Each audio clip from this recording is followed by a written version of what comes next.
Hi, this is Bobby Brown, and welcome to another fucking podcast. You kids with your loud music and your Dan Fogelberg, your Zima, hula hoops, and Pac-Man video games, don't you see?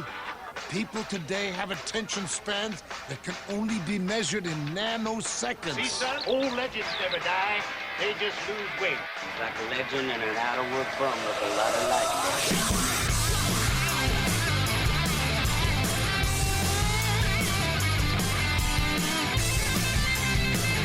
Hello, you crazy dick fucker! Party time! Hello, Hollywood. Hello, world. Hello, my loyal minions. It is good to see you. And as always, good to be seen. I am Izzy Presley. And this is Metal Edge Magazine's Another Effin' Podcast. With me, as always, from Metal Edge Magazine himself, Mr. Paul Gargano. Hello, hello, hello. How are you, Izzy? I'm moving a little slow after the show last night. I went to the show. I went to see Richie Kotzen and Adrian Smith at the Whiskey, the very first show ever. And it was, how was it? I don't know how to say this any other way, but it was fucking awesome. It was awesome. They did all of their original stuff. And this is by the time this airs, because I don't know if you people have figured out, oh my God, we're not live tonight. But so by now, everybody knows the covers that they did. They weren't actually covers. They did Richie Kotzen's You Can't Save Me, which we talked about on the show last week with Richie and Adrian. And the Maiden song they picked, Wasted Years. I was about to say, it's Adrian's song, so of course Wasted Years. Mm-hmm. And remember when I said, hey, Richie, you're going to have to be using a pick at any point during the show? And he goes, oh, I'm using a pick the whole show. He was fucking with us. He did not use a pick at the entire show, not even during the Iron Maiden song. Would you think he would for the, the Maiden shuffle? So, but yes, it was absolutely amazing. Make sure you guys hit up all the social media at Metal Edge on the Instagram, Metal Edge Mag on the Twitter, and the website is metaledgemag.com. And of course, it is also on the Facebook as well. And of course, the show page is Another Effin' Podcast. You can find me at Real Izzy Presley all the way across the board, Twitter, Instagram, and Facebook. And of course, you can find Mr. Paul Gargano. Mostly, just follow him on Instagram, Paul Gargano. I'm falling asleep. This is taking forever. My God. I know. Well, I was on a red eye last night. Can you drag this out any longer? Holy crap. Yeah, I don't know what you guys usually do, but my God. Yeah. Well, you got to get it all in. And that is also what she said. Our guest this week is the man who wrote the book, Nothing But a Good Time. And that mop is glorious, I might add. Goes well with the beard, Mr. Rich Bienstock. Good day. Hello, Rich. Thank you for having me. It's a pleasure. Happy to be here with you guys. So before we do get going, you guys heard the 10 bell salute at the top of the show, honoring a couple fallen entertainment legends, Mr. Louis Anderson, of course, who really helped put comedy in Minnesota on the map, and of course the icon known as Meatloaf. That's interesting. I didn't realize Louis Anderson was from Minnesota. Yep.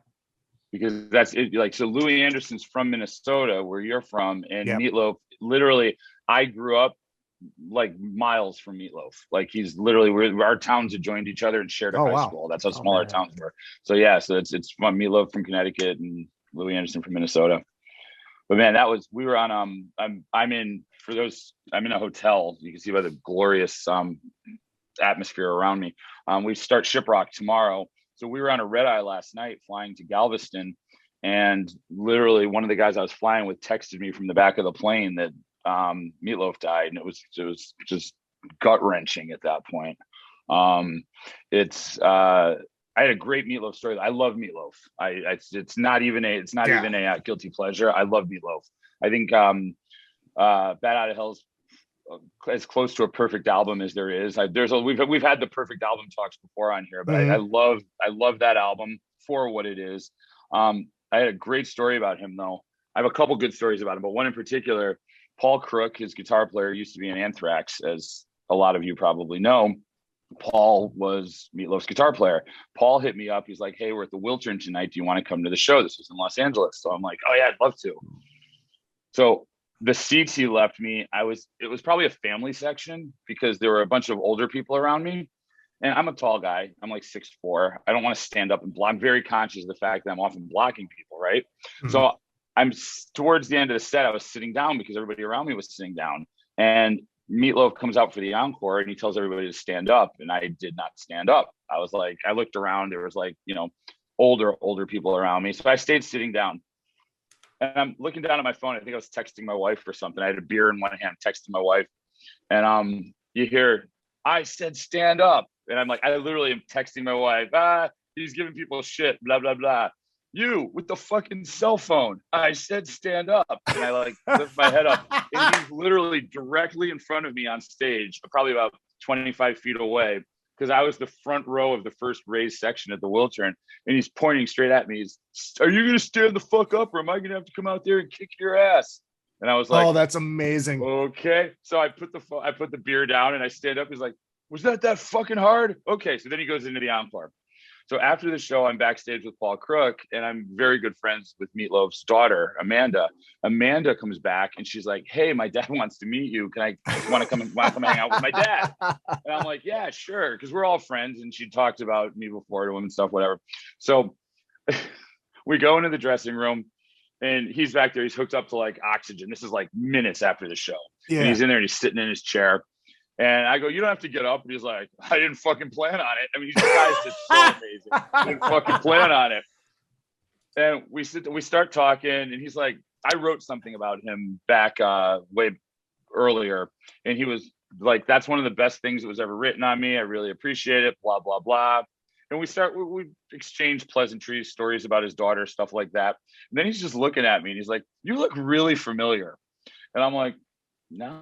And he's like, we've met before, right? And I go, we haven't. And he's like, no. He goes, I know. He goes, I don't forget a face. I'm like, we've never met before. And he goes, I don't forget a face. I'm telling you, we've met before. And he's like, why do I remember that we've met and you don't remember that we've met? And I go, I met you backstage at the Universal Amphitheater. While you were leaving, I grabbed you to take a picture. I actually posted the picture on Instagram today. And he goes, no. We seriously met before because I remember you. And I'm like, and at this point, he's getting visibly agitated. Like, why won't I tell him when we met before, right? And Amanda's like, Dad, you guys didn't trust me. That's why I wanted him to come hang out with you because he's never really hung out with you before. And he's like, no. And at this point, he's standing up. And he's like, what the? And he's getting bothered. And I go, I don't know. I said, you threatened to kill me about a half hour ago. And he just stops and he looks at me and he sticks his finger right in my face. And he goes, that's it. What are you going to do the next time fucking Meatloaf tells you to stand up? I'm like, I'm going to stand up. And he goes, all right, we'll put that behind us. I was like, oh, I mean, that's what the guy, he was just such an amazing guy. Wow. Such he lit up a room. It was just such a tragic hearing that. Yeah. So anyway, I don't want to do a huge Meatloaf detour, but that was, we could talk about Meatloaf for an hour, So cheers to Meatloaf. Yeah, cheers. Yeah, you got the beer this time, and I got the Red Bull because I am out of beer. I got the beer. Oh God. So So that's where we're at. Rich, thank you for bearing with my story. Absolutely. And Izzy's really long. What was longer, my story or Izzy's intro? I mean, it's not the first story I've heard from you, and I haven't even known you that long. So I already know what to expect. So what nobody knows at this point right now when we're taping this, Rich is actually, I'm extremely excited. I've teased Metal Edge on the air before. I've talked about it on the air before, but I never really came out and gave explicit details. We are launching, the site is launching the day after this podcast goes live. It goes live Monday night, site's launching on Tuesday. Rich is handling all of the editorial content for the site, which is amazing. Because I mean, Metal Edge is a piece of me. It's always going to be a piece of me. I just, with my management stuff, I can't be writing all day. And I mean, honestly, there's no one I could pick. And I've said this to everybody involved with Metal Edge. It's like, I feel like we've got like almost a dream team there. I mean, the Revolver guys are amazing. The Goldmine guys, I mean, everybody at that company is fantastic. The support team, James Welch, Tony Bruno. I feel like for the first time in my life that I've been working with Metal Edge, we've got like the fucking Chicago Bulls around us. It's amazing. And Rich, thank you, because I mean, I don't think the editorial's ever been in better hands. So, well, I am happy to be here, and I will say that the thing that's funny too, because even the way you're talking about it is like, it's the first time we're working together, but everyone has sort of been like, revolving around each other all these years, even with the Project M guys and the Revolver guys. I've known the Revolver guys forever. I've done a lot of work with Revolver over the years. My co-author on Nothing But a Good Time, Tom Beaujour, is actually one of the co-founders of the original Revolver before it was a metal magazine. And I worked at Guitar World at the time, and Revolver was our sister magazine when it first got started. So we were all sort of overlapping there. And then we've just been sort of in each other's orbit all these years. So Brandon, the editor of Revolver now, got in touch with me when this was all going down with Metal Edge a few months ago. And he was just like, what do you think? And I was like, well, let me think about it. And I thought about it not very long. And I was like, I'm in. Like, he's like, you say like you wrote the book on this stuff, but like I literally wrote a book on this stuff. So it's like you kind of know what to do with it. And I grew up reading it, back in the 80s. And then obviously I read through the Gargano years as well. I was done. I'm like, who's this asshole? I'm out. Yeah. It's funny how that comes back to bite you in the ass, isn't it? Right. But yeah, so it's just great to be a part of it and just to bring it into the modern era, because it's like you look out there and there's really not that many outlets like servicing this audience. And by this audience, I don't just mean the people that grew up on this magazine the way that I did and the way that Paul did and the way that you did, Izzy, but like people, like there's so much going on now, not just with the guys who were in the magazine back then, but with bands now, that don't really have a place to go. And like, and in a lot of ways, it's like, this is music that has a really wide fan base, a really, sort of broad fan base. And like, and they're just not being serviced, it's like, so this is going to be the home for them. And it's exciting. So let me ask both of you this, which direction is it going to go? Is it going to, concentrate on the bands that made Metal Edge what it was, or is it going to be newer bands going forward? I mean, what is the direction? I think it's going to be all of that. But if I was going to say what you might see at the beginning, like you'll probably see a little bit more of the classic stuff, because I think we also want to reestablish what Metal Edge is and what the brand is. There's going to be a lot of people reading it, I assume, that did not grow up with it at all. Actually, didn't grow up with magazines at all. And this, so we want to introduce them to like the history and the legacy of this publication. And at the same time, in all honesty, it's like you want to launch with a lot of the heavy hitters and the guys who and the guys and the women who helped make the magazine what it was and what it still is. And so there'll be a lot of that, and then we'll start bringing in more of the newer bands and the outside stuff. But I think at the beginning we really want to reestablish what Metal Edge is and what also sets Metal Edge apart from what else is out there, what we have to offer. And part of that is what we're bringing into it now, and part of that is the 35 year legacy of what this title is. So obviously it's going to be mostly online with print is that how it's going to work, or is it going to be full-blown print, or what's that direction? For now, go you go. Well, all right. There's not going to be any print. It's a fully digital endeavor. Okay.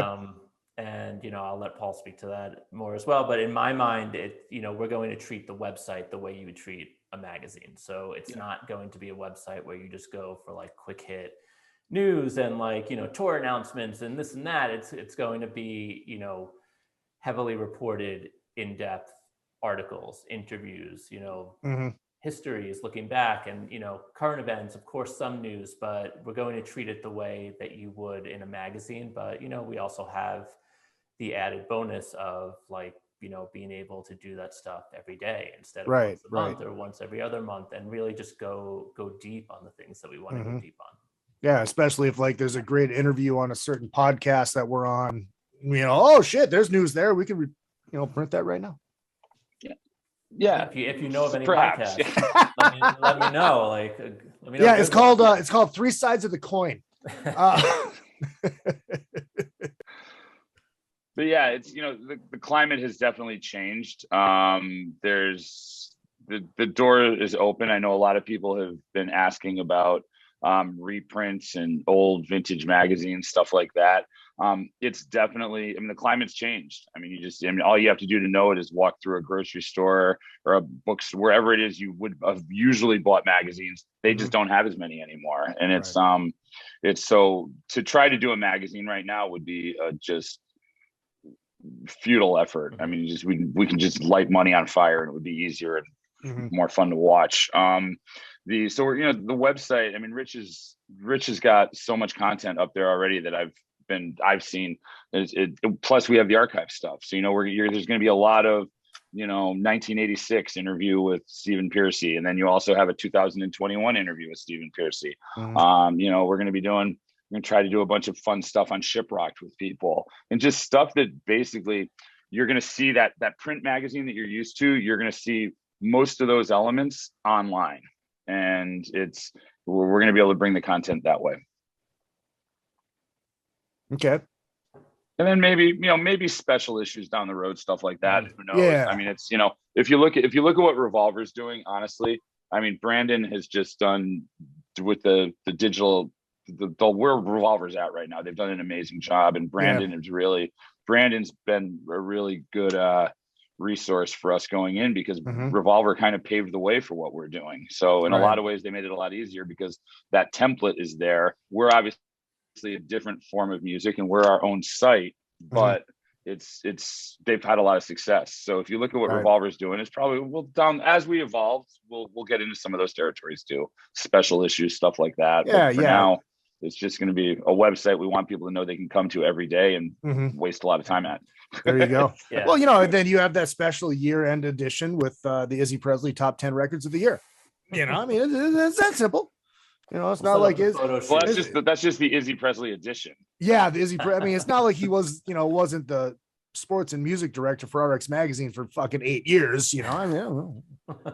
No, but I will say, Paul's absolutely right, and we've had these sort of preliminary talks a little bit already about yes, it is a digital endeavor right now, but there's nothing stopping us from doing other cool things later on, special print issues, special whatever. And I think that's one of the cool things about the organization that we're part of, Project M, is they're kind of open to doing anything, and they want to take things and make them, as big and as wide and just as cool as possible. And if you have an idea, you can bring it in and they'll kind of go for it. And the other thing I'll say, and not just because he's staring at me through the computer, but one of the really cool things about this process so far, and it's only been a few months, has actually just been getting to work with Paul. And I love just having that sort of back and forth with him. Love this shit and know it, on sort of an unhealthy level, there's it takes up way too much of the brain, but anything I know, he knows too, and also any idea that one of us has, between the two of us, one of us can go out and sort of realize it, and be I know X, Y, or Z, let me reach out. And it's just cool to have these sort of really quick hit back and forth conversations where I hadn't really thought about it until I'm saying it right now, but the amount of sort of creative ideas that just kind of pop up when we're bullshitting back and forth, because it's so natural to both of us, I think. And it's been a really cool experience to have that partnership going into this project. Yeah, absolutely. I agree. Paul, I agree. And I appreciate that a lot. I was just going to say, Paul, earmuffs, it wears on you.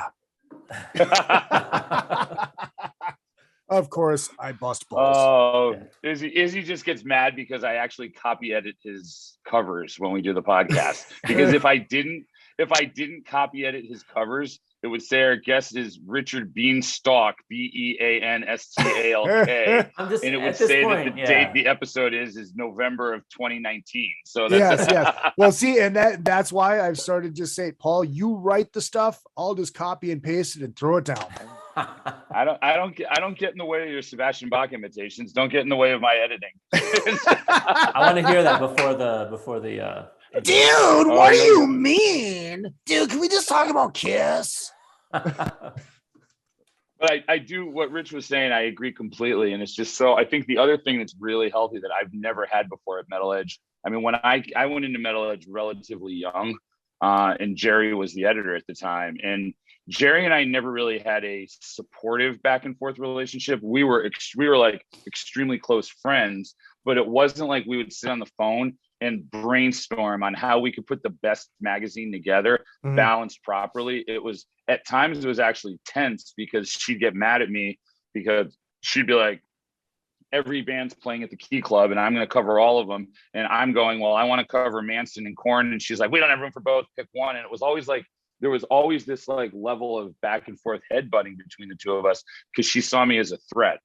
And I like at this stage in our lives and stage in our careers, I know I'm not threatened by Rich. Rich has no reason to be threatened by me. We're just putting the best product. And I've said to him, let me help. You know what I mean? Like I definitely have a very different role than Rich does at this point. But I've said to Rich though, I want more of that role you're doing. Let me help you. You know, let me edit. You know, if you're gonna reprint one of my articles, let me go through it, edit it myself. Save you some time. I am gonna be doing some writing. It's like, what can we both do together to make this the best product it can be? You know, when I was coming on Shiprocked, he was going down the whole artist list with me going, I know for a fact that guy likes bands from the 80s. Talk to him, talk to this person. It's just, it's very supportive, and that's fantastic.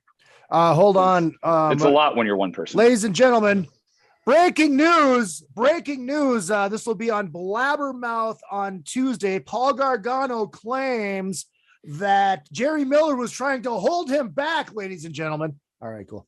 Yeah, I never said that. I never said that. So, I know. Is this the way it always is, or like? Yes. Okay. Oh shit! Sorry. Oh no, this is oh Yeah, god, no. yeah, this is Trust me. This is normal. This is Not that I mean, I've been listening every week, of course, but like I'm just right. Of course. I'm asking for everyone, you know. You're asking for a right. friend. Yeah. And you guys could not hear it, but I actually did play a breaking news soundbite behind that to make it even more make it more impressive. So the go ahead, Paul. No, I wanted to just say we can go back to some Metal Edge stuff, but I wanted to talk about Rich's book for a little bit. Absolutely. It was I started, I'm not gonna lie, I didn't read the book. I hadn't read the book before I knew you were coming to Metal Edge. And then I was like, all right, that's the kick in the face. I'm reading the book, and I bought the book, and it is like, I learned something on every page. And I think I'm an encyclopedia of useless knowledge from the 80s and 90s. And I'm like, I feel like, and for the record, I fact check stuff with people. You know, if I'm talking to Michael Sweet or Tammy Down or, you know, insert name there, I'll be like, oh my God, I just read in the book, I didn't realize. And Steven, yeah, that's right, that's exactly what happened. I mean, it's that was just such a monstrous undertaking for you. And what was that process like? How many interviews did you do? What was? Yeah, well, we did between myself and Tom, we did over 200 interviews for the book. And I'll say, you know, the genesis of the book, like Tom and I worked together at Guitar World going back 25 years. I think I came in there as an intern when he was managing editor. You know, I was like in college at the time. This is the late 90s. We both love this stuff. And we talked for years about doing this book, you know, like, yeah, man, we should do the 80s, like hair metal or glam rock, whatever book, you know, whatever you want to call it. And we would never pull the trigger because we both kind of knew, like, if we went there, we were going to go down that rabbit hole, and it would be like very unhealthy. Like we would never get out of it because we both love this stuff, you know. So you go deeper and deeper, and it's just like I can't, you know. And so, but then at some point, this is probably 2017. You know, we were just like, neither of us are at Guitar World anymore, but we were just talking on the phone. And we're just like, you want to do this? I think what had actually happened, I did an interview with Taylor Momsen actually for Revolver, actually, I think. And Tom is also a producer. He owns a studio in New Jersey, and he had worked on their record. So he came up during the interview. So I was talking to him about that. And then we're just like, what about that hair metal book? You know, and we were just like, yeah, fuck it, let's do it. And funny enough, it's Stephen Piercy, because, you know, Paul, obviously you manage the guy. We decide we're going to do this book. And the first thing we have to do is we're like, let's just put together a sample chapter. Let's find something to write about. And I happened to be interviewing Stephen like the next day for one of his solo records for Guitar World. So I'm like, you know what? I'll just see what he has to say. And I did this interview with him for his record. And then I was just like, hey, I have this book idea. Will you talk to me for it? And he's like, yeah, call me back later today. We'll do it. And we did it. And that was kind of the first one. I think the same day I actually reached out and found like Marshall Burl, of all people. Oh, wow. Yeah. And he was like, yeah, I'll talk to you. So I did an interview with Marshall Burl and with Steven, right? So like the rat thing started right away. And that was 2017. From there, we started putting it together. We did a couple sample chapters, you know, got an agent, got a book deal. Not a big book deal, because people were like, I don't know about this thing, you know, and like, but we kind of convinced somebody to do it based on the samples. And then we were kind of off and running. It took about 3 years, I think, from start to finish. From there, like to do over 200 interviews, just put this thing together. And it was just finding people anywhere we could, and not with any sort of direction, not like, okay, well, we're going to do the Rat chapter. Who's everyone in Rat? We're going to do Faster Pussycat. Who's everyone in that world? It's just like, find everyone, bank all the interviews, and then figure it out. Mm-hmm. And that's what we did. And so, you know, it came out about a year ago, and it did great. You know, it was New York Times bestseller. Which I think is probably the first time, you know, the New York Times bestseller list has had, you know, like Bret Michaels on the cover, you know. Which was cool, and which was great to see, you know. And it's like, you know, Barack Obama and like Matthew McConaughey, and then like this book with Poison on the cover. You know, so it was really neat, and it was really cool to see this sort of vindication, you know, because one of the things that we said when we were doing all these interviews, because a lot of these guys, Paul, as you probably know in particular, they're kind of gun shy about talking about the past. Like, A, they don't want to necessarily be pigeonholed in that, and B, they think, okay, people are just going to want to know about like sex, drugs, rock and roll, groupies, you know, how much hairspray we used, how much makeup we put on, they're going to make fun of our clothes and blah, blah, blah. And we told everyone, we're like, we love this music. We want to show people that love it or hate it doesn't even matter. It's like, this was a serious creative endeavor, and this is like history. Like, this is something that happened, and it was massive, and it changed the culture, it changed popular culture, it changed fashion, it changed all these things. And like, you don't have to like Wasp to acknowledge that, like, if you went to the Troubadour in fucking 1982 and saw them blow shit up, you know, and like, that'd be pretty cool, you know. And like, if you saw that today in a local club, you'd be like, holy shit. And like, these are guys who were like, they didn't have a penny to their names, and they just figured it out. And there's a story that needs to be told, you know. And like, these guys were as DIY and as indie as like any guy in punk rock, any guy in college rock. You know, they're putting out their own records, they're starting their own labels, they're, you know, all this stuff. And like, it's not thought of that way. It's thought of as like slick, produced, MTV, you know, kind of thing. And it's like, yeah, maybe it became that for some of the bands, but that's not how it started. And people need to know how it started, and people need to understand that like, this is cool shit. You know, I think it is. And a lot of other people apparently think it is. That's my answer. Did you find, because obviously I haven't seen the book yet, but did you find like some of the old slinging coming in between the bands when you were doing the interviews? Now, the reason I asked that is because like earlier today, I was sitting with, watch out, I'm going to drop some names here. I was sitting with Ryan Cook. It's your turn. So yeah. I was sitting with Ryan it's your Cook turn. Ryan from the Ace Frehley band. And in the middle of our conversation, the phone rang, and he's like, oh, it's just John 5. I'll talk to him later. I'm like, oh, that's nice of you. But we were talking about the book, And he was telling me about the Steve Whiteman from Kicks quote about Poison, where he goes, basically, to sum it up, he goes, if these guys get signed before us, I'm going to go back to delivering pizzas. Yeah. I will say this, Poison, not surprisingly, gets slagged on the most in the book. Yeah. Of course, and that's partly because like easy target, but partly because also they were successful. Yeah. And I think Tammy Down is one guy that says that. He's like, of course you pile on the guys that won, you know, because a lot of people are jealous of what they accomplished. But so there's a little bit of that in the book. And there's some of it in between band members. You see a little bit of that as well. Obviously, all the Skid Row guys are in there, all 5 original guys. We all know there's no love lost there. Right. Ooh, that's a massive wrestling throwback right there. There is no love lost between these guys right here. But, at the same time, it's like, well, I don't know the last time or any time, except maybe in like an early Metal Edge where you had like, Snake and Rachel and Scotty and Rob and Sebastian all talking about shit. Right. The same shit, so it was cool to get all these guys. The Poison thing, they probably got it a little more than other people, but everyone also acknowledged like they did the thing, they made it happen. And actually the Poison story in the book is one of the places where I learned a lot, because Poison, it's weird, for all their popularity, you don't know that much about how it all started. You don't really hear that much about the Pennsylvania days.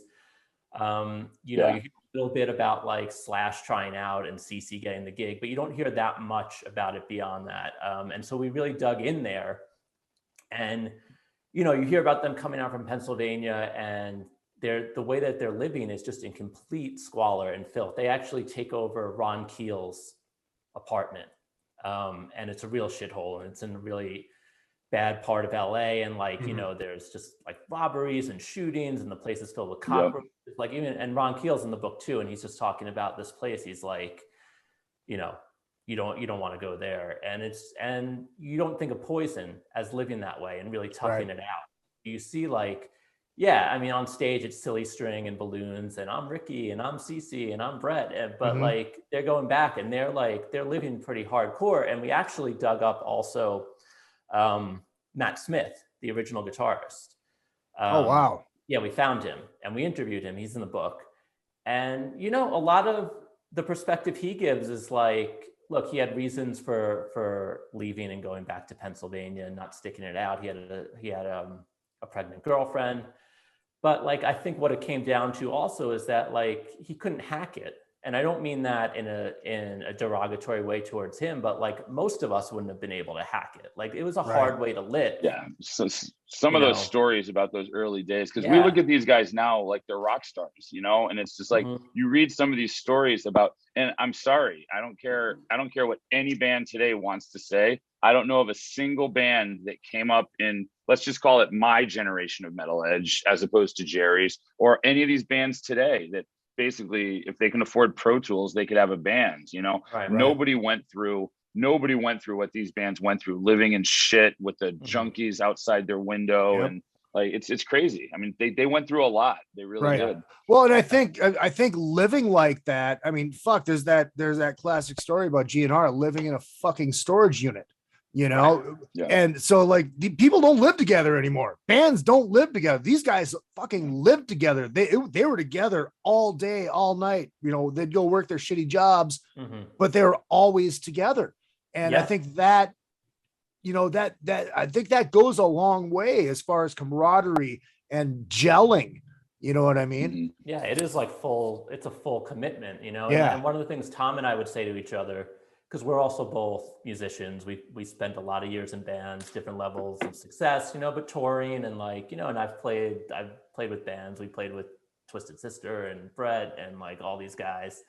But we both had to acknowledge also, like, we both would have been Matt Smith, not Brett Michaels. Like at the end of the day, like we probably wouldn't have been able to hack it either. Like it actually sounds pretty awful. Yeah. And we thought, we might think differently, but at the end of the day, like most of us would have been the guy that left and was like, I can't, I'm fucking out, But But the guys that didn't do that, like, it's impressive, like what they went through. Yeah, it really is. And that's the first thing that struck me as I was reading the book. Is just some of the there is quite a bit of shit talking, but it's not like the shit talking we might hear behind the scenes that you would never hear publicly. It's more the shit talking of, like you said, I can't believe this band made it. Like, holy crap, how did they make it before us? The other thing that really jumped out at me was just the level of respect everybody had for Quiet Riot. I mean, it's just like that band, like literally everybody tributes Quiet Riot. With none of them would be here if it wasn't for Quiet Riot. And I think they're one of the great overlooked bands at this point for what they really did contribute to the scene back then. I would agree with you. Yeah. And I think that's another thing. I mean, look, we all know Quiet Riot and we all love Quiet Riot, but they also, because they flamed out so early, they almost seem like a footnote. Yeah. And I was actually surprised, even when we started doing press for the book, I figured everyone's going to ask about Motley and Poison and GR. Like, everyone asked about Quiet Riot. Like, I was surprised how much we talked about Quiet Riot. And really, they're another band. Like, at the end of the day, like, no one's more of a survivor than Kevin Dubrow.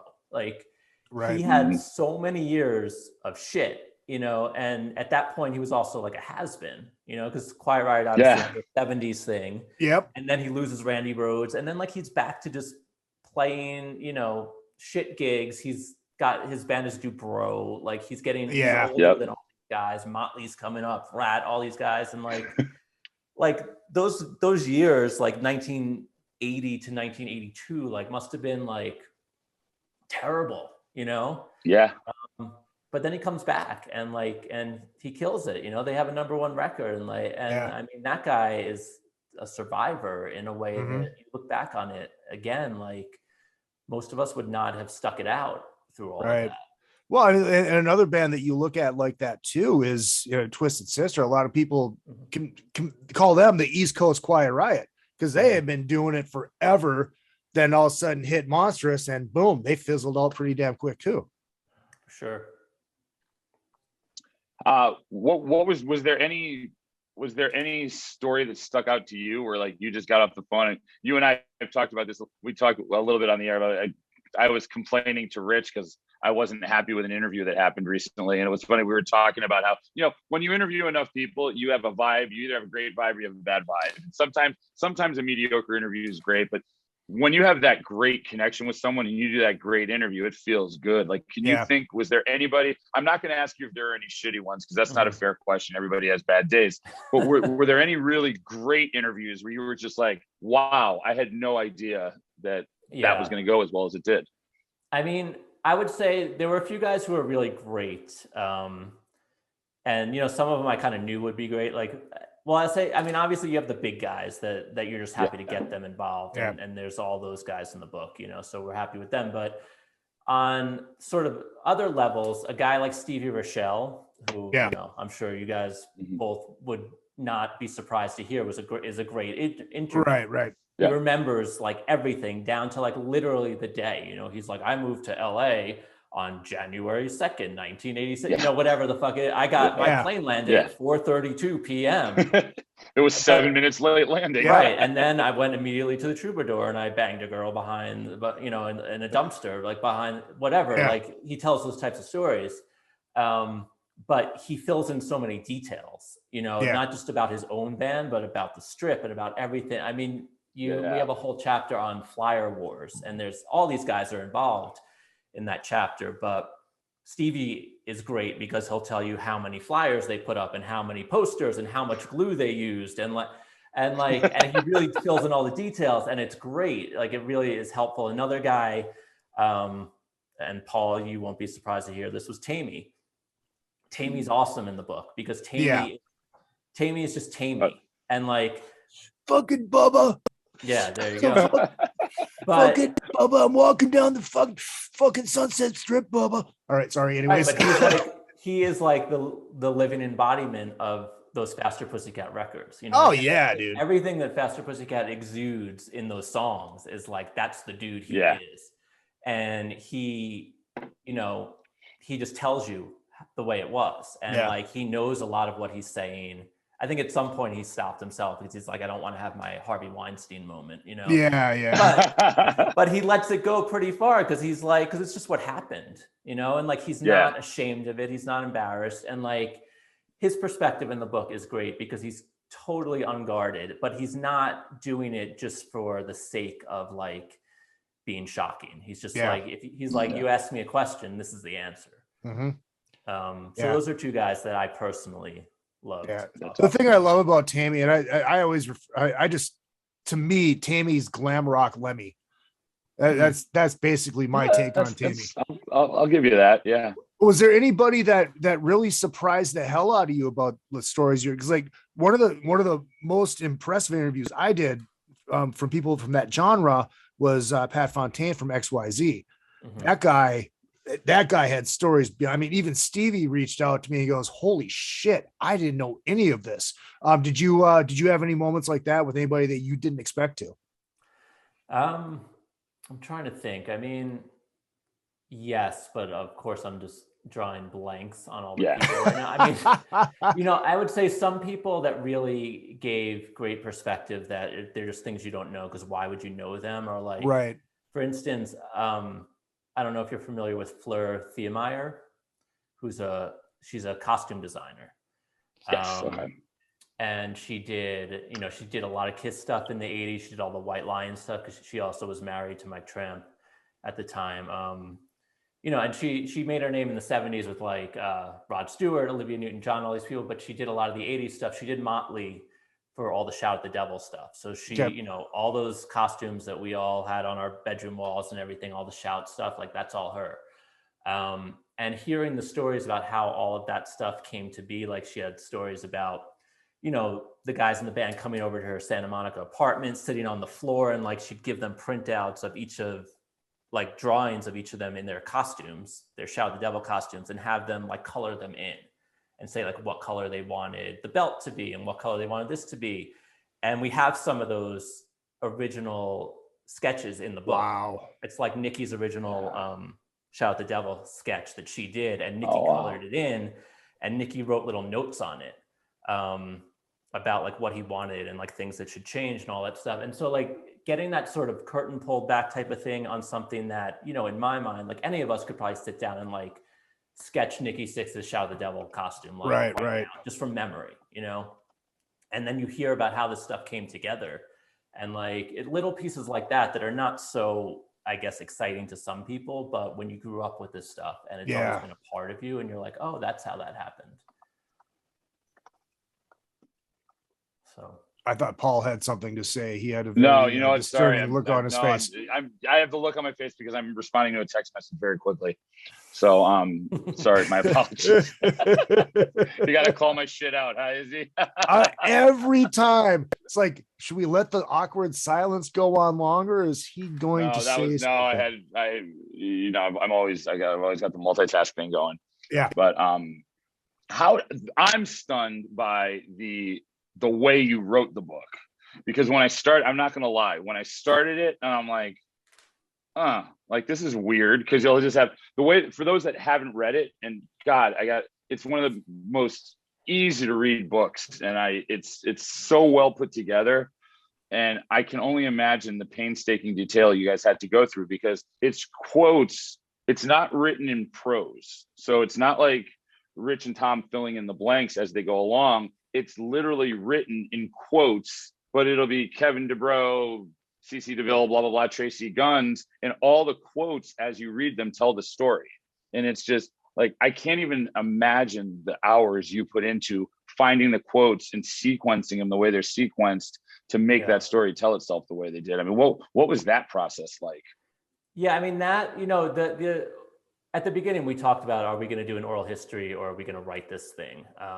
And our agent actually pushed us a little bit toward the oral history format. And, there's a few great oral history music books out there. The obvious one is Please Kill Me, the 70s punk one by Legs McNeil, which is sort of like the text of this stuff. There's a great grunge one called Everyone Loves Our Town. There's one that came out a few years ago about the 2000s New York scene called Meet Me in the Bathroom. So this format does exist. And I've always really liked reading it. I've read all these books. I think it really tells the story in a way that drops you into a scene, you know, and you don't have that sort of wall where it's like me writing about it, telling you what the troubadour looked like, telling you like, you know, somebody's walking into the whiskey. Instead, it's just like the person doing it and telling and saying what's around them. Yeah. You know, in some ways people think doing that is easier because you're not writing as much. And like maybe in some ways it is, in other ways it's harder because like Paul was saying, like you have to piece all this stuff together to tell the story. And when you're doing these interviews, if you want to tell a story about something that happened, the formation of Guns N' Roses, like whatever the case may be, you can't just have somebody tell you about it. You have to have 8 people tell you about it. Because you have to have all these voices bouncing off of each other. And it has to be 8 people who were all there and who saw it happen and who can sort of build off of what someone else was saying.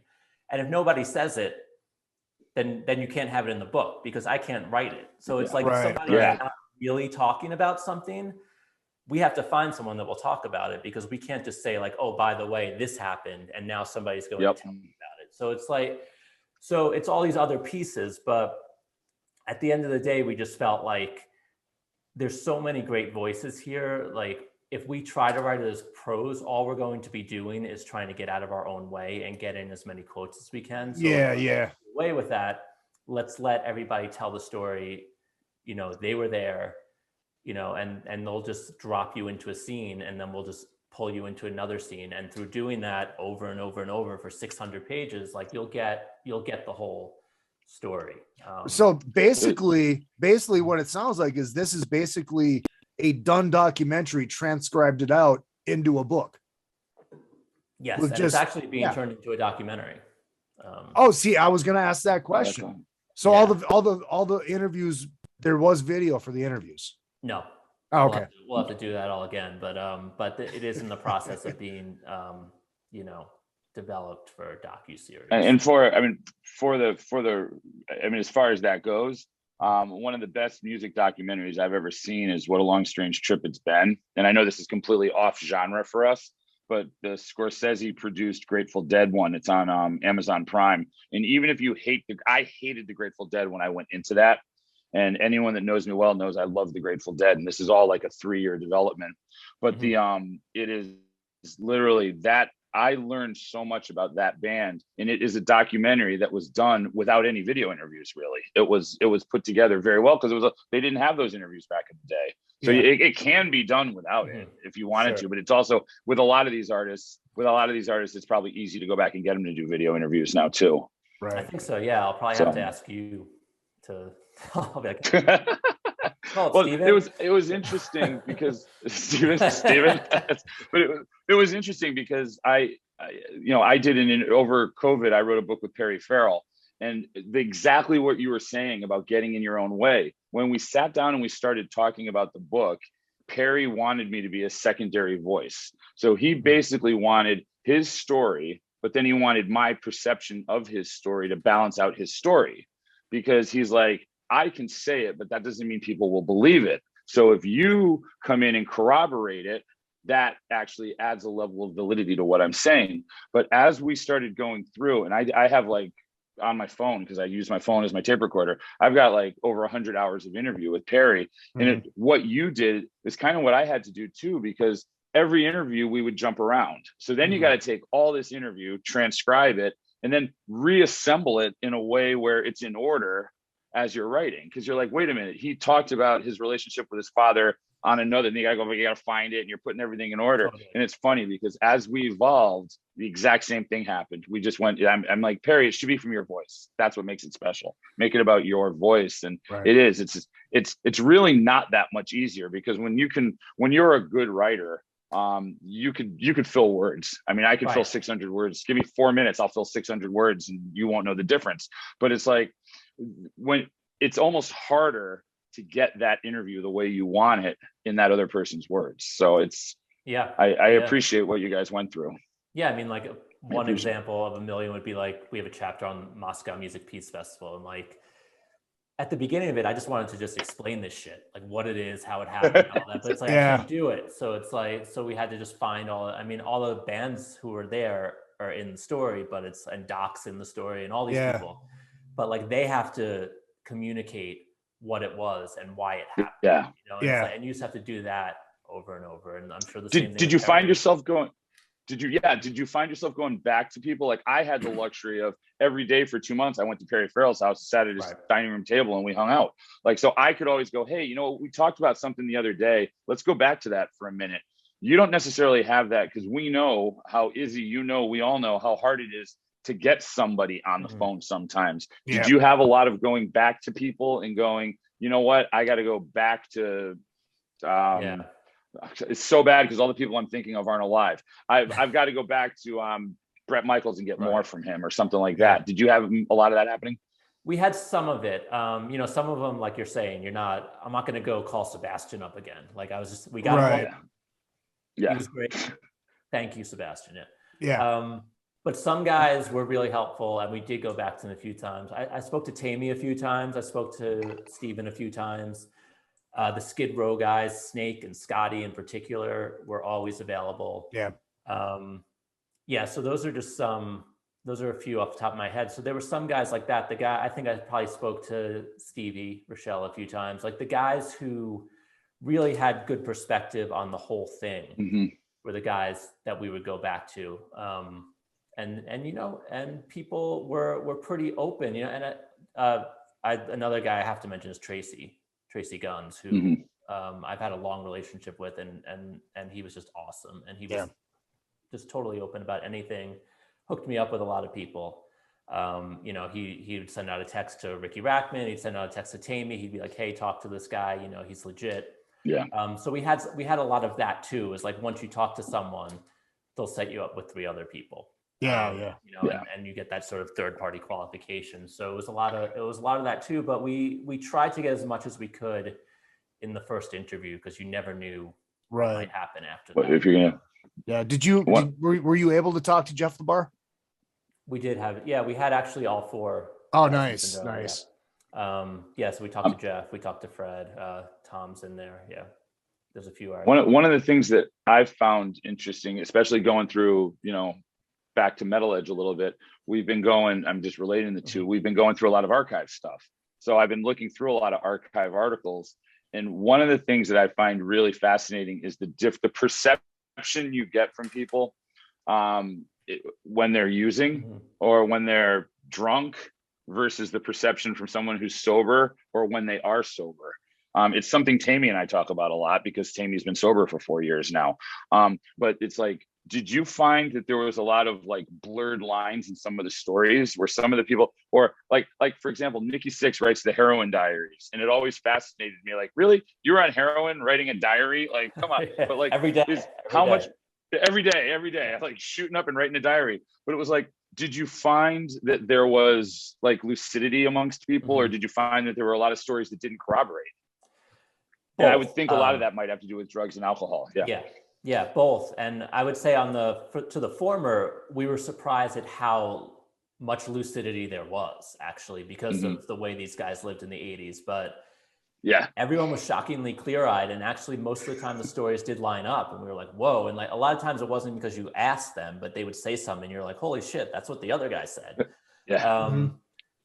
And that'd be pretty shocking. But then there are times where they didn't line up. And honestly, like a lot of times that helps, you know, because you get these sort of stories where like one person is saying one thing and then right next to it, somebody else is saying something different. And like, you know, this is what they remember. It doesn't even necessarily matter so much what the truth is. And a lot of times you can figure it out. But either way, it kind of works. I mean, I'll say also a few years before that, I did a book, a Kurt Cobain book, when that Montage of Heck movie came out. I did they put out a book with it, and I did the book with the director of the movie. Wow. And because he had done all these interviews for the movie, and it was the first time that like the guys in the band and Courtney and Kurt's mom had all gone in on a project together, but a lot of it wasn't able to be used in the movie. So we did an oral history book with all these voices of people that, again, had never sat down and been on a project together. Yeah. The reason I bring it up is because in that book in particular, you had Courtney and Kurt's mom, and literally nothing that they said matched up.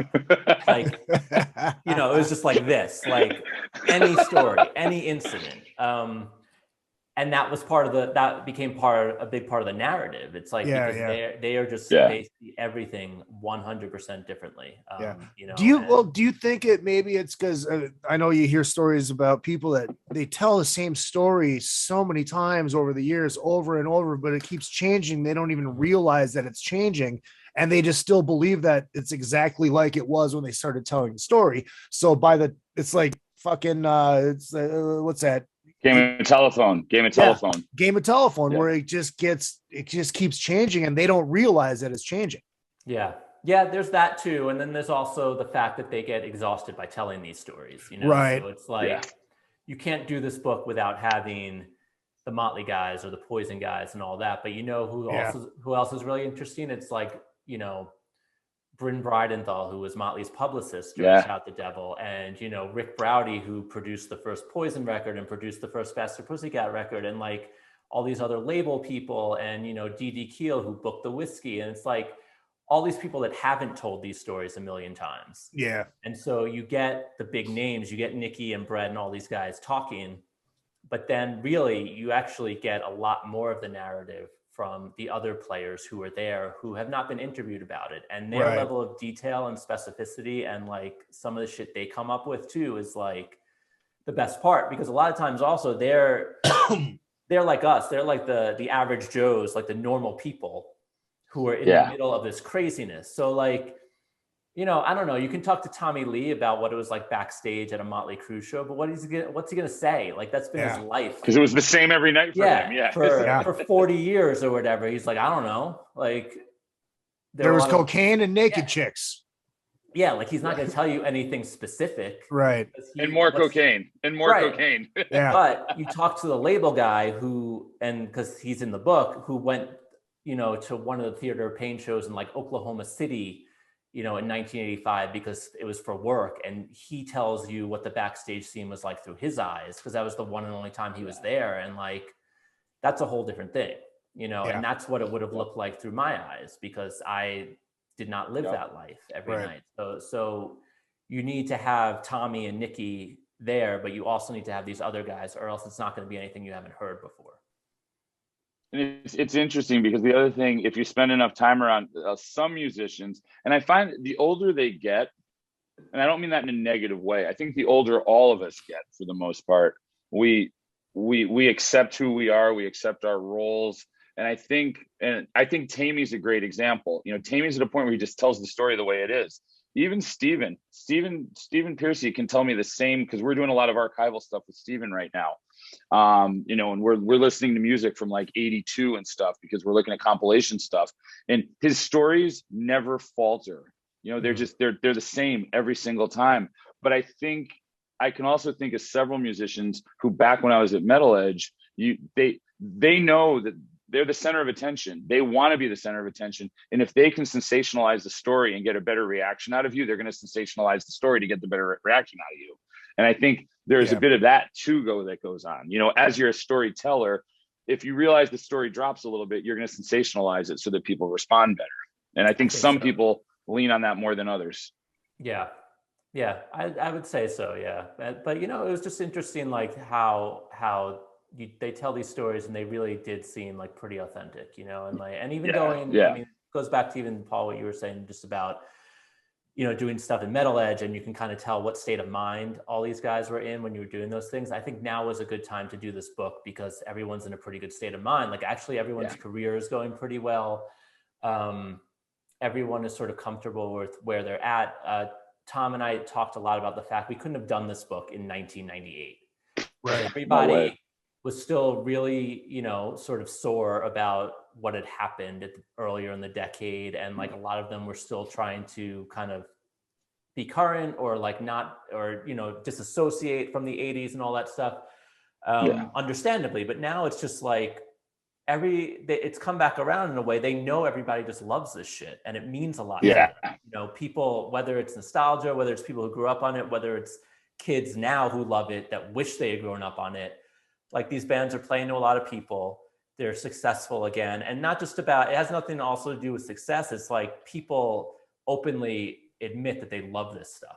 and they're happy when they hear Here I Go Again, or when they hear Nothing But a Good Time. And like, so the bands are okay with going back and talking about it, you know, so now was a good time to do it. For you, and this is just because I've noticed the difference, and it's, what are you more comfortable? It's a tough question. I don't want you to be like, well, I like writing books and make it sound like you hate doing Metal Edge, or vice versa. Don't put you in a bad situation, but it's a completely different. It's a completely different. Sorry, that's my phone ringing. I always forget to turn the ringer off. It's a completely different mindset writing a book versus writing an article. I mean, it's like writing a post for Instagram versus writing an article. You know what I mean? What did you get more satisfaction out of one than the other? Is it harder for you to do one than the other, or is it just you like the balance of the two? Yeah, I think I'd say, I mean, I like having both going on at the same time. Obviously a book makes me lose a lot more sleep. Like this book definitely, there were a lot of freakouts over the years between both Tom and I, you know, and a lot of declarations of just like, this is not going to happen. Like, we're just not going to do it. Like, how could we give back the money? Like, how can we get out of this thing? You know, like, give back the money. What kind of like, you know, natural disaster could happen that like, then we would just be freed from our contract, like all that kind of stuff.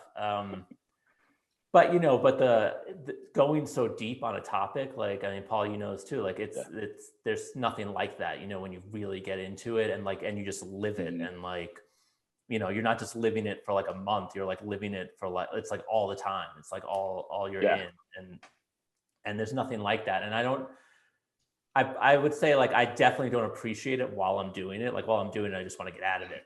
But when I look back on it, I'm like, that was awesome. You know, like I did years ago, I did like an Aerosmith book, and like probably for like 6 months or a year, like all I did was listen to Aerosmith. And like, you just you get so into that world, and like, you're just kind of living this double life, because you have this whole life that's like, you know, slowly moving through the 70s, you know, with this band, and like, and then you're also just living your normal life. And like, it's fun to sort of go through that portal, but it's also really scary. You just described how, I was just saying really quick, Paul, you just described how Paul feels every single time we get on one of these podcasts. It does feel endless, you know? Yes. My head's just like, dude, oh God, he's doing it again. Sorry, Paul. No, now I completely lost my train of thought. Oh yes, do you get? I know this is what I'm like when I write. I have to surround myself like with what I'm writing about. So if I'm writing about Slipknot, I'm going to throw a Slipknot record on while I'm writing. Is that how you immerse yourself, or are you a total silence writer? Are you immerse yourself in what you're doing? How do you find that inspiration? I think I write. I don't usually have music going. If I do, it's like something instrumental and like just kind of on in the background. But I also don't have any sort of technique that I use. Like I write wherever and whenever, like to set my laptop. I mean, I always get sort of, you know, I won't say yelled at home, but like it gets acknowledged that like I'm just sort of wandering around all the time. And it's like, now he's sitting over here, and now he's sitting over there. And it's just kind of like, it's just happening. It's not like I sit down and it's like 8:00 a.m. Here's my coffee, I'm ready to go. It's just like, I mean, it could be 2 a.m. It could be whatever. And it's like, I could write for 5 hours, or I could write for 5 minutes, but like, and I never like have an outline or anything. It's just like start. And then, and Paul, I mean, you probably experienced this too. It's like it really comes together in the editing. Like I just kind of barf it out. It's if anyone read that version, it'd be totally embarrassing. It's like barely even English, you know, certainly not like real sentences and all that kind of thing. And then you just slowly kind of mold it into a real thing. It's adding into it. And that's, it's so funny because back in school, teachers used to always like harp on, I want to see the rough draft. Teachers would really harp on that process. And we used to hate it because you just wanted to rush through it. But as a writer, when you do write, it is that process. I mean, it's that it started as this and it evolved into this, because every time you go through it, you're fixing something. Yeah. And that's very true. That happened. I'm sorry, Rich, go ahead. No, I was just gonna say, like, I'm, now that I'm reading a lot of Paul's articles, like, you can see sort of the work that goes into it too. And like, and I'll say, and if this comes off like negative in any way, it's certainly not meant that way. But like, I think a lot of people think about Metal Edge because it was so photo driven.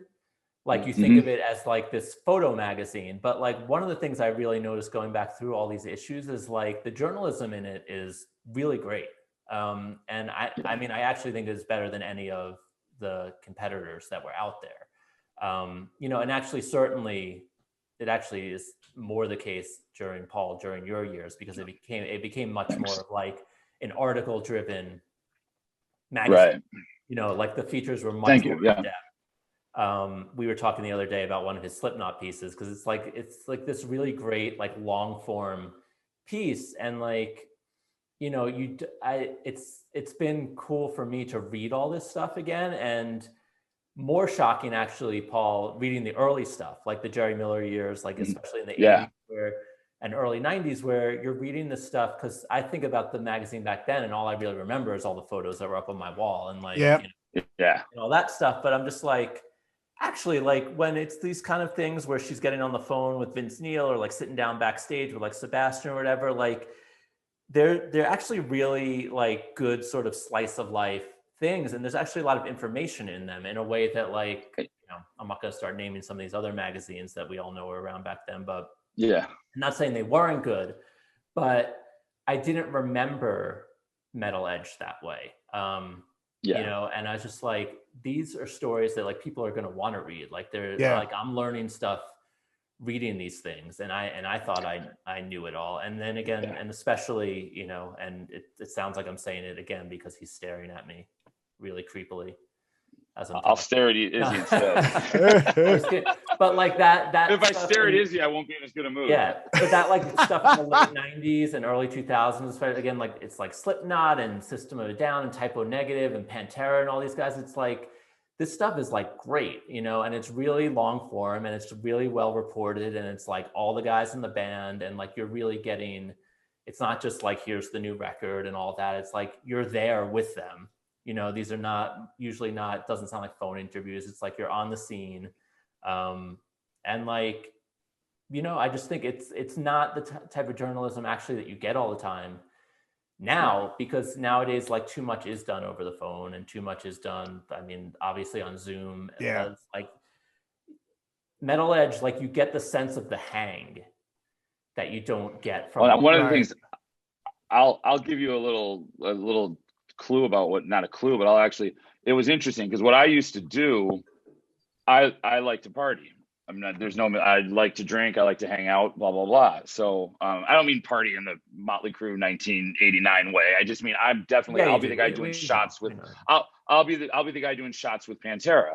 And I might need help leaving, you know what I mean? But it's like, for me, a lot of my interviews were phoners, because the bands were like, fuck it, let's just get on the phone and do the interview. Let's just hang. So a lot of what those were I would hang, then do the phoner and take the phoner and put it into the hang. You know what I mean? Like I would actually assemble the stories, because it was just, and again, I wasn't going on the road, which is the other thing. Lon Friend would go on the road and I love, like Lon was always the guy I read. And what you said about Jerry, I want to just kind of confirm that from my side too. I never had any respect for Metal Edge at all growing up. Rip was what I read. I loved Lon Friend. Same. And Lon would go on the road and do these like long form stories about on the road with Bon Jovi. I just thought Jerry was fluff. I was just like, I didn't care. And perception wise, a lot of people loved Jerry because she was the one with her picture with the bands, and she was what they wanted to be. I want to hang out with the bands. I want to do that. What I realized working with her, and even now going back and reading a lot of these, like you said, there was really an art to what she was doing. And she kind of had a tabloid way about her before tabloid journalism was even really something. She was very underrated, I think, when it came to how she did interviews. I don't think she was the greatest writer in the world, but she didn't have to be, Right. Yeah. She was really good at doing the interviews, and that was really nobody really gave her the credit she deserved for that. And I have, look, there's no at this point, people know there's not a lot of love lost between me and Jerry. It didn't end well and it wasn't pretty, but I still spent, 4 or 5 years of my life and on the phone with her 6 hours a day. I mean, we were super close for a while, and she really wasn't appreciated as much as she should be for what she did contribute to that scene. Absolutely. So I do agree with what you're saying there. And that was one of the things for me, just egotistically, I did want to bring some of that. I wanted to prove that, it could be more of a long form because I came from a hard news background. Mm-hmm. So I went to the opposite degree just to prove I was different.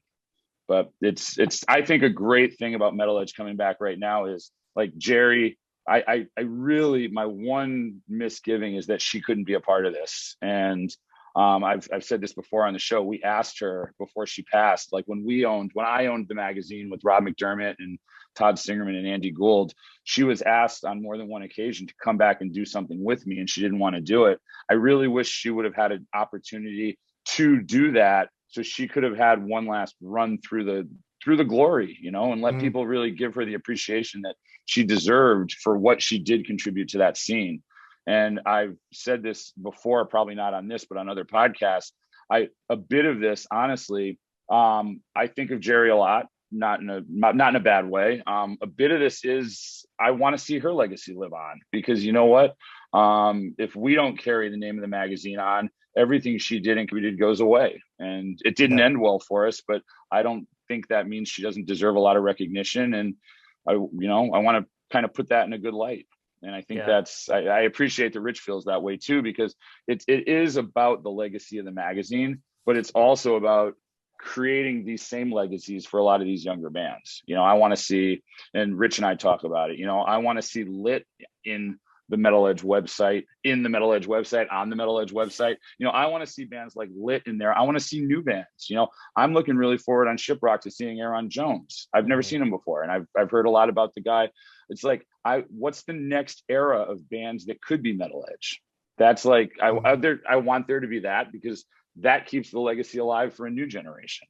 But at the same time, hey, this is, this magazine was important for a long time. So. Yeah. And I think, like I said, I was just going to say, I think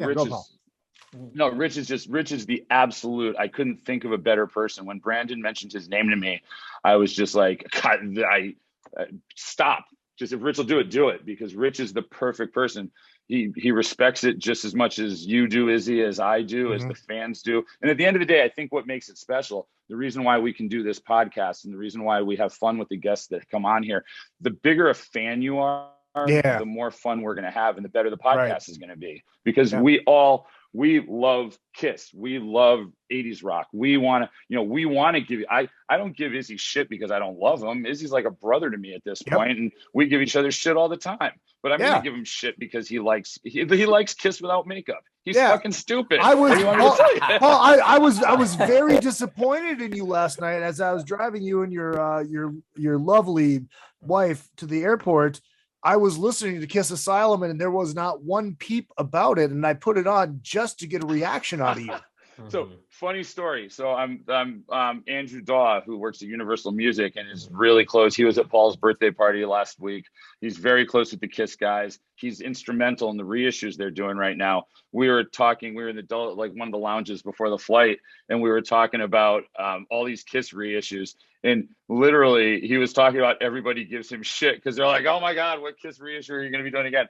And he was literally, when he texted me and told me Meatloaf died, he was like, I actually had to turn off Kiss Unmasked to start listening to Meatloaf, because he was like, I'm on an unmasked Kiss tear now, because we always pick on Kiss without makeup. But now he's like, I'm actually starting to appreciate Kiss without makeup. And he made the comment, and it made me think of you. He goes, I just wish someone can take Asylum and remaster it so it doesn't sound like it was this production shit, and do it the right way. And all I could think of was, right now Izzy's head is spinning and he doesn't know why, because you're talking shit about Asylum. That's why I was having that satanic exorcist moment during the Cotton Smith show. It wasn't because Richie ruled. But it's like so great that we know if we're talking about vinyl, someone's going to throw in an Eddie Trunk hates vinyl and loves CDs. If we're talking about Kiss, somebody's throwing in a Chris Jericho hates Kiss with makeup. Like, we're fans. We love it. And that's what makes it so much fun. It's just like, and that's why it was That dude, and that's why it was so fun the other day when I started that shitstorm on Twitter by proclaiming and not being that guy, but proclaiming 100% honestly and behind it that Asylum is better than Creatures of the Night with all 10 middle fingers in the air. See, this is what happened. And I'll say this: I am a Kiss fan, but like I'm not like a demented Kiss fan like you guys. But so when you're on the outside looking in, this is what happens. Like someone mentions Kiss, and now I'm just gonna sit back and like you guys are just gonna talk. Like, you're not even gonna realize that you're just sitting here talking about Kiss for like the next 2 hours. Yeah, exactly. Because that is what us Kiss geeks do. It just happens. We had the Classic 78 guys on like what 2 weeks ago. 2 weeks ago, yeah. It was, you want to talk about the geekiest Kiss rabbit hole we've ever went down. I think I'm at the point, my wife, she'd rather hear me talk about Dungeons and Dragons than Kiss at this point. She's just like, but let's steer back because I know we've all got stuff we have to be doing. I don't want this to drag out. I know Rich especially is swamped right now, and I've got to get on a boat, man. I've got to get on a boat, and I've got bands trying to check in, and they need my help. So one thing I do, let's just spin back to the Metal Edge site for a minute, and just let's give people an opportunity. We talked about it earlier, but what is there at the site? We tell them lay out the nuts and bolts of the editorial section for them. Yeah, I mean, well, when you come to the site when it is live, you're going to see. I don't want to say exactly the exact thing. You don't have to say with the article. Yeah, you're going to see a lot of new interviews, some feature stuff. You're going to see, kind of lists looking back on older things, but that are newly reported articles. There's going to be some actually really cool photo stuff with some photographers that have some unique things that even I hadn't seen before. That we talked to, and that kind of opened up their archives to us. There also is an archive section where you're going to see some stuff from the past, 80s and 90s, 2000s, that will just continually be updated with new material. There's a section, Metal Wire, which is also what was in the magazine, which is more sort of for your news and just kind of updates on what's going on in the metal world, in the hard rock world. And it's just going to be a good mix of the old and the new, and the classic and the current, and the future. And there's some cool playlists, and it's really just going to be the place. I talk about it a little bit like, if this was Sirius XM, this is like sort of Ozzy's Boneyard in a way, where it's like you're getting the sense of like kind of the legacy of what this stuff is. Yes. But also, you can hear, but you'll also hear modern stuff or read about modern stuff. And like, I feel like when you put it all together, you get a real feel for like, just kind of the importance of this thing, and like really how big it is, and how wide it is, how far back it stretches, and just that it's still going forward. And it's not just about talking about Shout at the Devil for the 10 millionth time, or bad Kiss records, Izzy. But there's a lot of new conversations to be had, I would say, and that's what the site is trying to get across. And there will be exciting things there, like really every day. And there will also be an opportunity for the readers to tell us what they want to see, and we will be very responsive to that. Yeah. Well, I mean, for the record, there's only like 5 bad Kiss records. It's Unmasked, and The Elder, and Sonic Boom, and Monster, and Carnival of Souls. The rest are awesome. Okay. Yep. See, we're back here. All right. Yeah. We're back here again. It circles back to this. All right. And one thing I want to point out about the Metal Edge site, which is something that I am, and again, I'm going to apologize publicly to Tony Bruno, because I'm obsessed with vinyl. And Tony Bruno is the guy at Project M who deals with a lot of the e-commerce. And the store side of the website is just something that I am really, really proud of. I have I think I have, Izzy, you've seen it. I think I have an extremely impressive vinyl collection. Yes. And I literally every day find stuff on that website, on the Metal Edge store rather, that I didn't even realize was out until we found it, because we go, we're curating everything in that store, and we are, there's special editions. We are constantly dealing with artists doing exclusive variants of albums.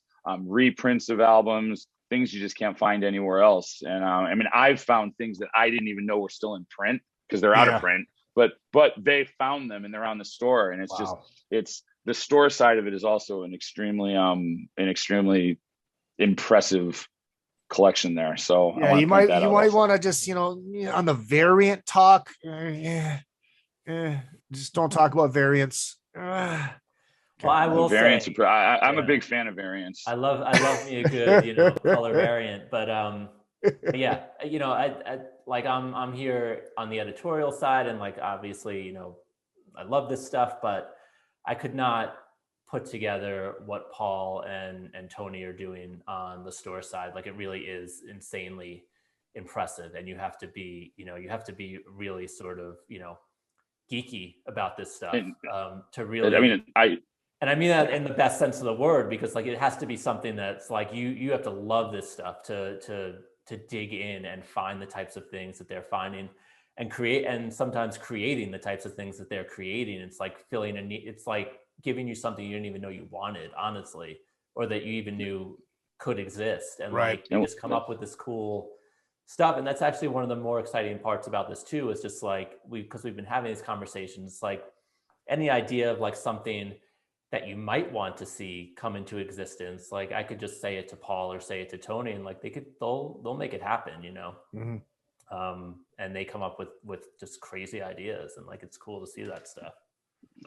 It's a really good community. I mean, we're building a community there basically, and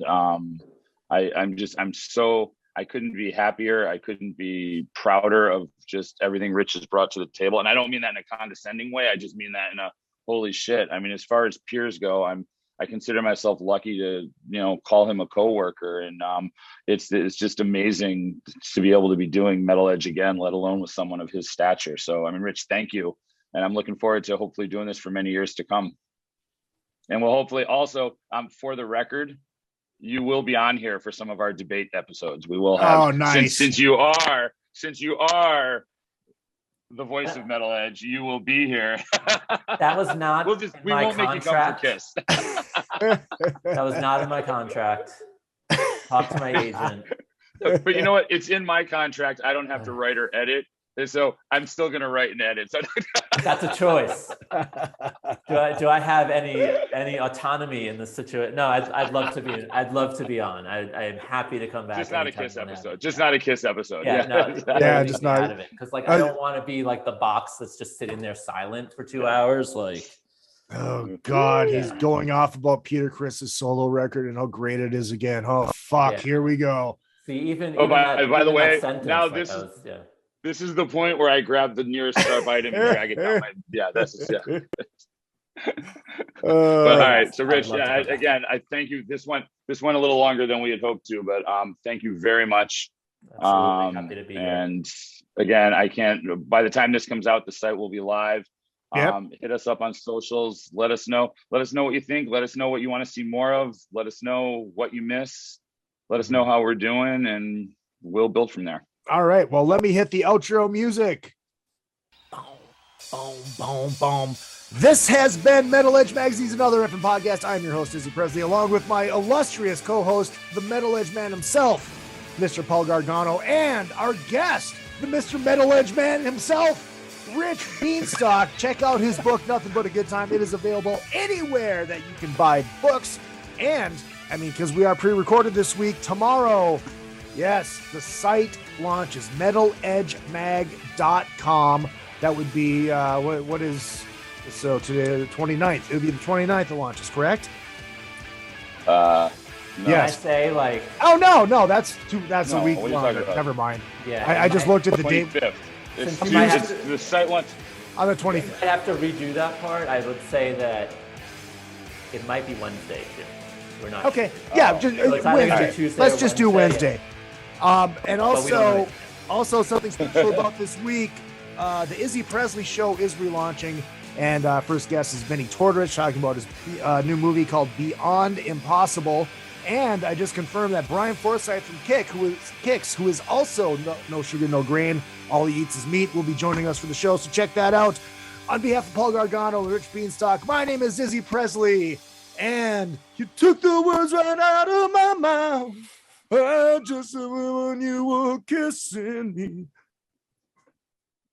Wow.